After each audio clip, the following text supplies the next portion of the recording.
And you're not going to intimidate me by slandering me as a racist. You're also, I did not call you a racist. No, You're not going to intimidate me by insisting that I called you a racist. Straightforward question. It's a yes or no question. Should race be considered in employer hiring practices? Yes or no? It's just a yes or no question.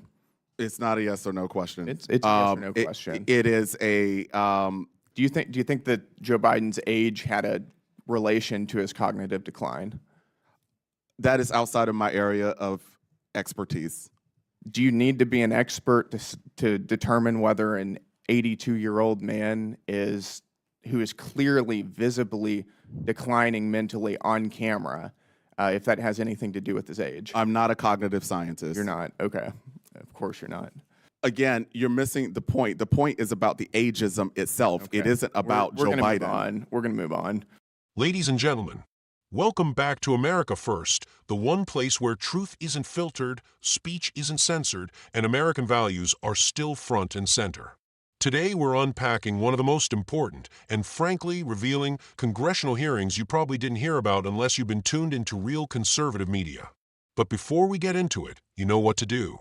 Smash that like button, hit subscribe, and ring that notification bell so you never miss the truth the mainstream media is too afraid to show you. And if you want to take it a step further, join the growing movement by supporting this channel at patreon.com/America First. For just $5 a month, you help keep this content independent, free of corporate overlords, and 100% accountable to patriots like you. Now, let's talk about what went down in that hearing room. I'm talking about the grilling delivered by Representative Gene Gill, a rising star in the conservative movement, if you ask me, and his exchange with a so-called expert witness, Dr. Martin Harper. This wasn't just some academic debate. This was a cultural and moral reckoning, and Dr. Harper came face to face with the common sense of the American people, and he had no answers. Thank you for holding this hearing, and thank you to all of the witnesses for taking the time to be here. We certainly really appreciate it. Dr. Harper, I've got a couple questions for you. Just starting out, do you believe that ageism is a form of bigotry? Yes. You do? Yeah, I thought so because you wrote an article saying that ageism in media discourse about Biden's reelection is an issue. Do you still believe that ageism was an issue in the past election cycle? I believe that ageism in any form and in any context is a problem. Do you believe that Americans who were concerned about Joe Biden's age were bigoted? I did not say that in my article, nor do I claim that now. You said that ageism is a form of bigotry.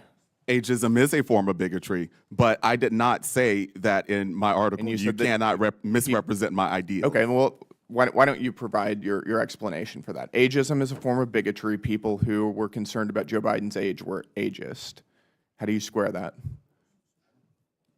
I'm less concerned about Joe Biden's age. I am more concerned about young people and older Americans being systematically denied opportunities and access because of their age. Do you think that Joe Biden's age had a relation to his cognitive decline? That is outside of my area of expertise. Do you need to be an expert to determine whether an 82-year-old man who is clearly visibly declining mentally on camera, if that has anything to do with his age? I'm not a cognitive scientist. You're not? Okay. Of course you're not. Do you think those Americans were right to be concerned about Joe Biden's age? Again, you're missing the point. The point is about the ageism itself. Okay. It isn't about Joe Biden. We're going to move on. Do you believe that America should be a colorblind society? For instance, should people be treated differently based on their race? It's just a yes or no question. It's not a yes or no question. It's a yes or no question. It is a, as I said in the beginning of my testimony, America yes has not done right by indigenous peoples, by black people, by Asian American and Pacific Islander people. Should people be treated differently based on their race? Yes or no? People should receive the services and the support and the remedies that are your answer owed to is them. That they should be treated differently based on their race. They should receive the remedies that are owed to them because of the systemic racism and injustice. Do you believe that race should be considered in employer hiring practices? I do not believe that white people are the only qualified people for jobs. I didn't say that. Nobody said that. I asked you if race should be considered in employer hiring practices. And you're not going to intimidate me by slandering me as a racist. I did not call you a racist. No, You're not going to intimidate me by insisting that I called you a racist. Straightforward question. It's a yes or no question. Should race be considered in employer hiring practices? Yes or no? I believe that diversity ought to be considered as companies and other organizations attempt to reflect their customers, our country. I'll take that as a yes. Which race do you think should be preferred? I do not think that a single race should be preferred. You just said that you believe that race should be considered in employer hiring practices. I don't know. There's going to be a transcript of this hearing. I didn't say that in that way. Okay, why don't you explain what you believe? What I said and what I believe is that the demographic composition of workplaces, our nation's military, and so on, our Congress ought to reflect the diversity of the United States of America. Racial demographic composition. Racial demographic, is that what you're saying? Racial, gender. Okay, so race should be a factor in employer hiring practices. Yeah, that's what you're saying, is it not? Organizations ought to attempt to match the diversity of their... You're hopping around the question. No, you don't want to I am answering quite straightforwardly, as a matter of fact. Who gets to determine which races are preferred? I already told you I don't have a single racial group. You just told me that you believe that the racial demographic makeup should be taken into account in hiring practices. And it should be reflected in all levels of companies and other organizations. Okay, let's talk about college admissions. If two different children are applying for college, let's say one is white and one is black, and there's one slot available, should they be evaluated based on the same objective criteria? Test scores, for instance. Are you familiar with holistic admissions? Should they be held to the same standards regarding test scores? I am a proponent of holistic admissions. It's just a yes or no question. Yeah, no, I can't answer that question for you as a proponent of holistic admissions. Got it. I'll take that as a no. Thank you, Mr. Chair. Let's start with the topic of ageism, which Dr. Harper called a form of bigotry. Fair enough. But this is the same Dr. Harper who, back during the last election cycle, wrote a lengthy article whining that criticisms about Joe Biden's age were rooted in ageism. Let's rewind the tape. Back in 2024, Americans across this country were raising serious and legitimate concerns about Joe Biden's fitness for office. The man could barely finish a sentence. He was confused, he wandered off stage, forgot names, and mumbled through press conferences. These weren't attacks. These were observations, and Americans had every right to speak about them. And guess what? They were right. The people saw through it, they voted accordingly, and President Trump was reelected. Loud and clear. But back then, according to Dr. Harper, if you questioned Biden's capability, you were ageist, a bigot. So when Representative Gill asked him point blank if criticizing Biden's age was bigotry, Harper suddenly backed off. He said no. He never meant that, even though his article clearly implied it.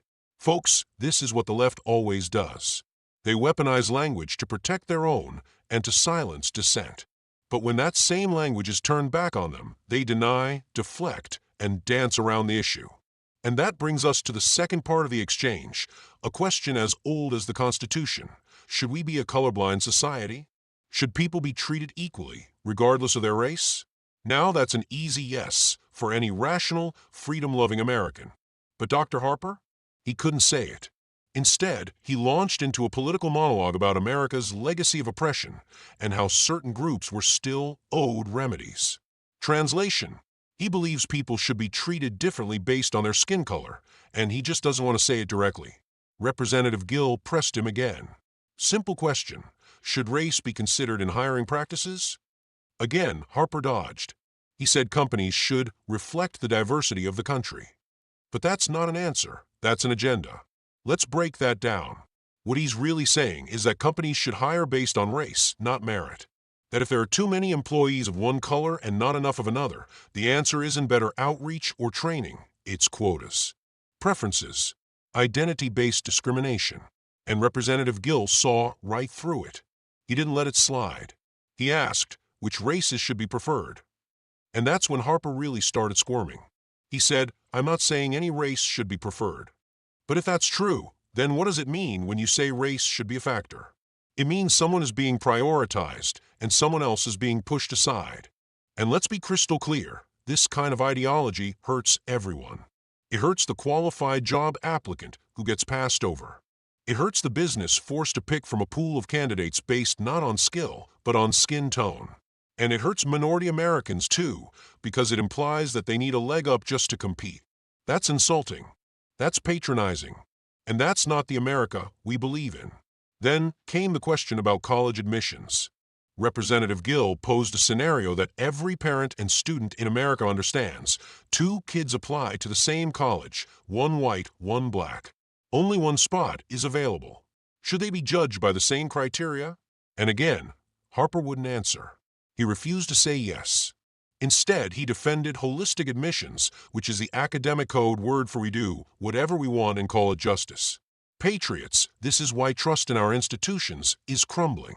When colleges lower the bar for some and raise it for others, they don't create fairness. They create resentment, doubt, and mediocrity. That's not diversity. That's not equality.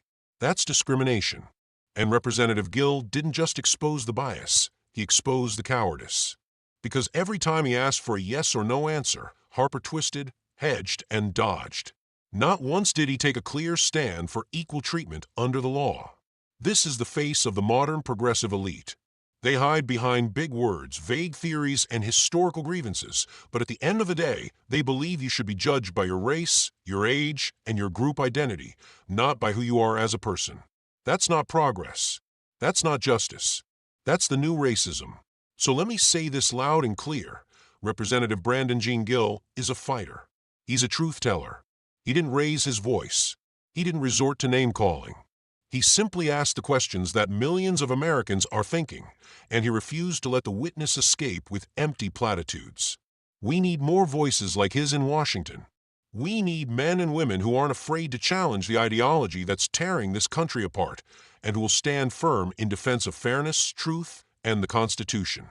If you agree, if you're tired of being called names just for speaking truth, then this is your moment. Join the fight. Like this video.